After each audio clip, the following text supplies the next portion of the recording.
नमस्कार, मैं डॉक्टर ममता Singh. Vicky India foundation के ज़रिए इस इनिशिएटिव को हम कुछ दिनों से चला रहे हैं, जिसका नाम है ग्लोबल नारी टॉक शो। और इस टॉक शो का एक ही ऑब्जेक्टिव है कि हमारे समाज की जो प्रतिभाशाली नारियां हैं उनको हम आगे लाएं, उनकी स्टोरीज़ के बारे में जानें, क्या करती हैं उनके बारे में जानें।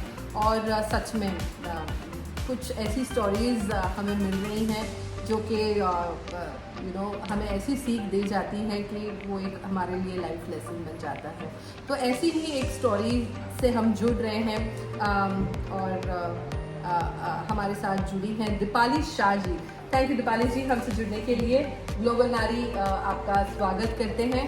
और दीपाली जी, थोड़ा सा आप लोगों को ब्रीफ देना चाहूँगी। दीपाली जी पिछले 20 साल से एक ऐसा काम कर रही हैं जो कि लोग सोचते ही रह जाते हैं कि यार क्या करें। और ये सब्जेक्ट है फंड रेजिंग। ये करीब 35 NGOs से जुड़ी हुई हैं मुंबई में, और कैंसर पीरियड और 5 हॉस्पिटल से जुड़ी हुई हैं, जिसमें ये कैंसर पीरियड जो कैंसर सर्वाइवर्स हैं उनको सपोर्ट करती हैं, जो कि 0 से 100 ईयर की एज की हो सकते हैं।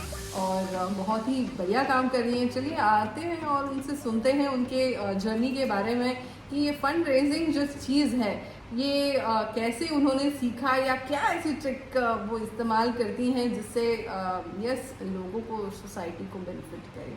तो दीपाली जी नमस्ते। नमस्ते। पहले तो आप आपके बारे में बताइए, कैसे आपकी जर्नी शुरू हुई, शुरुआती दौर में आप क्या करते थे, और ये जो फंड रेजिंग जो आप कर रही हैं, लोगों को मदद कर रहे हैं, वो आप कैसे करते हैं? Hello viewers, my name is Deepali Shah, मैं बॉम्बे से हूँ। और आज मैं आपके साथ ये जो फंड रेजिंग इवेंट्स है, या मैं जो NGOs के को हेल्प कर रही हूँ, उनको कैसे सपोर्ट कर रही हूँ, वो कुछ बातें शेयर करना चाहूँगी। कि ऐसा होता है ममता जी कि जब हम किसी पर ट्रस्ट रखते हैं, ठीक है, तो वो ट्रस्ट कभी ना टूटे, ऐसा वाला ट्रस्ट रखना चाहिए।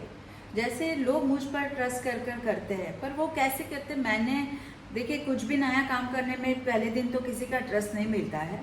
तो मैंने भी बहुत साल लगाए और फिर लोगों का ट्रस्ट हासिल किया है, और बहुत जेन्युइन, बहुत ट्रांसपेरेंसी वाला काम किया है, ताकि लोगों को मुझ पर ट्रस्ट बैठे। जो भी डोनेशन के लिए जो भी फंड्स देते हैं, उनकी रिसीट्स है वो NGO से ही मिलती है हमें, तो वो हम उन्हें देते हैं। और मैं ज़्यादातर जितने डोनेशन ड्राइव करती हूँ तो मैं खुद वहाँ जाती हूँ। जैसे कि वाडिया हॉस्पिटल के सामने हम रोज़ सुबह नाश्ता देते हैं, तो मैं पर्सनली वहाँ जाती हूँ जब मेरे डोनर का डोनेशन ड्राइव होता है, तो आई गो पर्सनली विद देम। तो इस प्रकार से हम उनका ट्रस्ट हासिल करते हैं, और जो आगे जाकर हमें बहुत सारा मदद रूप रहता है। फिर लोग मुझे बहुत सारे अपने पुराने क्लोथ्स है, पुराने वेसल्स है, I collect everything at my home. और फिर जहाँ जहाँ जो NGOs में जो काम आता है, कई वो लोग बच्चों के कपड़े देते हैं, कई लोग बड़ों के कपड़े देते हैं, कई लोग बूढ़े लोगों की धोती देते हैं, वो कुछ ना कुछ काम में आता है। तो वो सब जो हम लोग करते हैं, तो मैं वहाँ जाकर मतलब वो लोग पहनते हैं, तो ऐसे पिक्चर्स जो हम लोग बोलते हैं, जो ऐसे वो जो साधारण इंसान होते हैं, मतलब वो हमारे भाई बहन जैसे, जो वो लोग पहनते हैं, हम उनके पिक्चर्स लेकर वो डोनर्स को भेजते हैं। तो कहीं ना कहीं वो ट्रस्ट बिल्डअप होता है कि नहीं, वो जो काम कर रही है वो जेन्युइन है। अभी कभी कोई पर्दे देते हैं, घर के बेडशीट्स देते हैं, तो वो जब बिछाई जाती है, या जो पर्दे लगाते हैं हम अपने NGOs में, कर्टेन्स लगाते हैं, तो हम उसके पिक्चर्स लेके भेजते हैं, तो ताकि वो उनको एहसास हो कि नहीं, ये चीज़ें वो जो हमें देते हैं वो बराबर जगह पर जाती है। जैसे कि कीमोथेरेपी है, रेडिएशन के पैसे हैं, तो मैं खुद चेक ना लेकर, मैं खुद कैश ना लेकर उन्हें बोलती हूँ कि आप Tata, I am associated with 5 hospitals and majorly working with cancer patient children and cardiac patient children. तो वो जो हम लोग उनके लिए जो कंट्रीब्यूशन मैं कलेक्ट करती हूँ, जैसे कीमोथेरेपी के लिए है जैसे, तो मैं उनको डायरेक्ट हॉस्पिटल के अकाउंट का बैंक ट्रांसफर नंबर देती हूँ। मैं कहीं बीच में हूँ ही नहीं।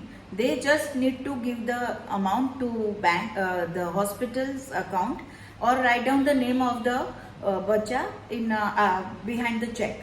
तो ऐसे मतलब उसका अकाउंट होता है हर बच्चा का, तो वो अकाउंट पे उसके पैसे जमा हो जाते हैं, और वहां से जो पैसे बचते भी है, अगर उनकी केमोथेरेपी में से थोड़े बचते हैं तो वो दूसरे बच्चे जो नीडी है उनके अकाउंट में जाते हैं. So this way this cycle goes on. और मैं हर सीजन में जो कॉजेज होते हैं, सपोज अभी ठंड चालू हो रही है तो ब्लैंकेट्स है, और मतलब हर सीजन की जो खासियत होती है, जो ज़रूरत होती है, वो हम पूरे करने की कोशिश करते हैं. और मैं राजस्थान जाती हूँ, मतलब मैं यहाँ पे दहीसर, मतलब ये सब जगह है जहाँ पे मतलब आउटस्कर्ट्स होते हैं बॉम्बे के, वहाँ भी काफ़ी ठंड होती है. फिर गुजरात के आउटस्कर्ट्स होते हैं, वहाँ भी काफ़ी ठंड होती है, तो वहाँ मैं ब्लैंकेट देने खुद जाती हूँ. तो ऐसे ऐसे अलग अलग से ड्राइव होते हैं, ब्लैंकेट्स ड्राइव होते हैं और ये सब. तो कहीं ना कहीं लोग मुझे जो हेल्प करते हैं वो मेरे पिक्चर्स देखते हैं कि ये लेडी पर्सनली जाके करती है, तो इस प्रकार से विश्वास हासिल होता है. और हमेशा बोला गया है कि हम अगर मन से काम करते हैं तो वो कहीं ना कहीं भगवान भी हमसे जुड़ ही जाता है. और इस हिसाब से जब भी मुझे कुछ काम आता है, मैं कभी रिफ्यूज नहीं करती, मैं बोलती हूँ हो जाएगा.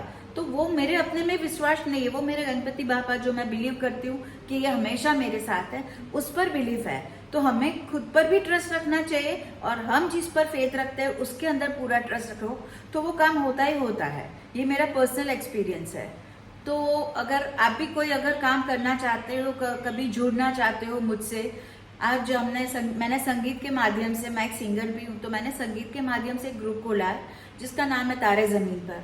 तो हम हर 2 महीने में एक शो करते हैं. तो आज मैं एक सिंगल जो थी पर्सन कि मैं जाती थी ये सब कॉजेज करती, तो आज हमारे साथ 45 और लोग जुड़ चुके हैं, मेरी टीम जुड़ चुकी है जो हमें सपोर्ट करती है, कभी फाइनेंशियली, कभी फिजिकली. वो लोग मेरे साथ आते हैं डोनेशन, और हम हर शो के बाद ये एक डोनेशन ड्राइव करते हैं, जैसे कि वाडिया हॉस्पिटल में बच्चों को फ्रूट्स देना, कलरिंग बुक देना. फिर मैंने 80 स्ट्रीट चिल्ड्रन बच्चे भी है जो मैंने अडॉप्ट किए गुलालवाड़ी स्कूल में.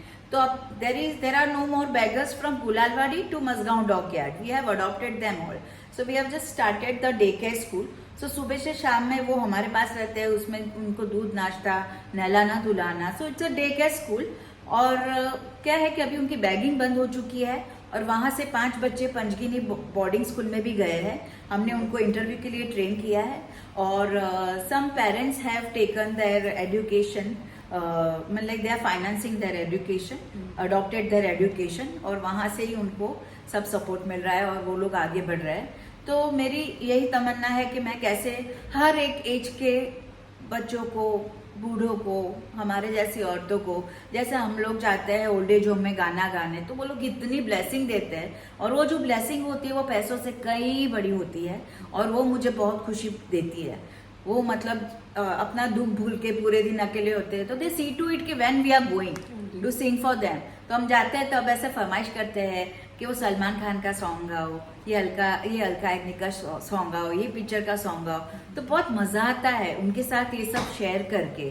तो बहुत सारे NGOs है जिससे मैं जुड़ी हुई हूँ, और आपको कभी भी ऐसा लगे कि आप कभी भी किसी बच्चे की कीमोथेरेपी या उसका हार्ट ट्रांसप्लांट ऑपरेशन होता है, उनमें अगर कुछ हार्ट ट्रांसप्लांट की ग्रांट तो हमें गवर्नमेंट से मिल जाती है, पर जो हार्ट ट्रांसप्लांटेशन के पहले हमें जो बच्चे को तैयार करना होता है, जो मेडिसिन देकर उसमें हेमोग्लोबिन कम होता है, प्रोटीन कम होता है, जैसे जो भी चीज़ कम होती है उसे एक लेवल पर ले जाने के लिए जो हमें तैयार करना पड़ता है, उसका कॉस्टिंग होता है 60,000.